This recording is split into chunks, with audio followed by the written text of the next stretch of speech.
जहां हर कोई आपस में जुड़े हुए परिवार चाहता था, वहां एक अजीब घटना का आगमन हुआ। गांव के उस होटल में रसोइये की जगह रोज बदलती थी, लेकिन खाना हमेशा स्वादिष्ट होता था। गांव के लोग भोजन के प्रति इतने वफादार थे कि जब भी कोई किसी समारोह या कार्यक्रम के लिए खाना बनाता था, तो वे सभी इस विश्वास के साथ खुदरा देते थे कि यदि उस होटल का रसोइया खाना पकाएगा, तो यह लोगों के अत्यधिक आकर्षण का कारण होगा। सुबह सुबह ग्रामीण अपनी दैनिक दिनचर्या में व्यस्त थे, जिसमें कृषि कार्य, व्यापार और घरेलू काम शामिल थे। एक छोटे से होटल का भी अपना महत्वपूर्ण स्थान था, जो गांव के सभी लोगों के लिए बहुत महत्व रखता था। ग्रामीणों में भोजन के प्रति बहुत सम्मान था और वे होटल के रसोइये पर उतना ही भरोसा करते थे जितना अपनी मां पर करते थे। बावर्ची हमेशा नए और खास तरीके से खाना पकाने की कोशिश करते थे और वह हमेशा स्वादिष्ट और लाजवाब खाना बनाते थे। गांव के लोग उनके खाने के इतने दीवाने थे कि किसी भी महत्वपूर्ण कार्यक्रम के लिए वे इसे ही चुनते थे। एक दिन सुबह गांव में एक महत्वपूर्ण सभा का आयोजन किया गया, जिसमें विभिन्न गांवों से लोग भाग लेने आए। सभा के आयोजन के लिए रसोइये को भी चुना गया। बैठक की दिनचर्या योजना से भरी थी और बैठक में आए लोग रसोइया द्वारा बनाए गए भोजन का स्वाद लेने के लिए उत्सुक थे। सभा शुरू हो गई और लोग भोजन का आनंद लेने लगे। भोजन की मिठास, विविधता और विशिष्टता ने सभी को आकर्षित किया और वे सभी खुश थे कि वे बावर्ची के भोजन का स्वाद ले रहे थे। लेकिन यह सब कुछ एक अद्वितीय चीज के पीछे छिपी हुई थी। बावर्ची का असली नाम नहीं था, बल्कि वह एक बुद्धिमान बंदर था जो मानव बुनाई के कपड़ों में विद्यमान था। वह बंदर बहुत ही बुद्धिमान और आलसी था।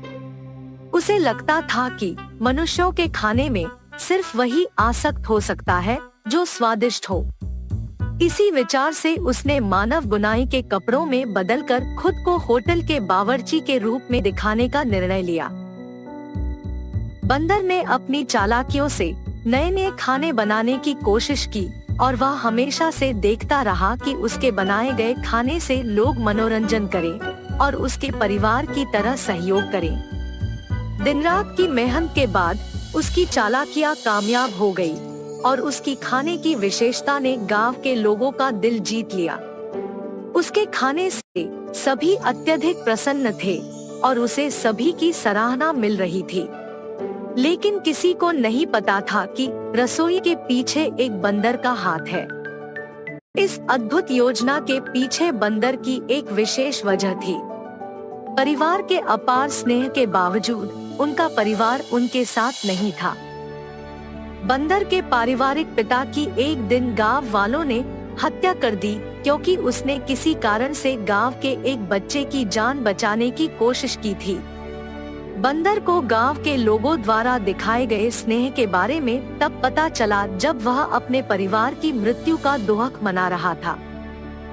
बंदर को यह विश्वास हो गया कि आदमियों के स्नेह भावना और सहानुभूति के पीछे एक महत्वपूर्ण कारण होता है और वह भी उनकी मदद कर सकता है।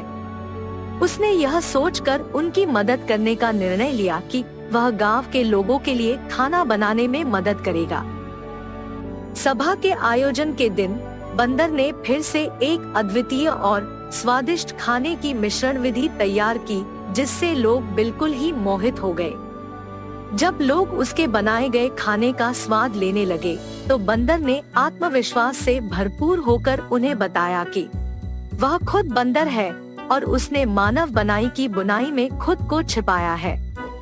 लोगों को पहले थोड़ी उलझन हुई, लेकिन उन्होंने बंदर की बातों को सुनकर उसकी बुद्धिमत्ता और साहस को समझा और उन्होंने उसे सराहा कि वह उनके लिए इतना साहसी कदम उठाया। लोगों ने उसके समर्थन में मिलकर खड़ा होने का निर्णय लिया और उन्होंने बंदर को उनकी मदद करने के लिए प्रोत्साहित किया।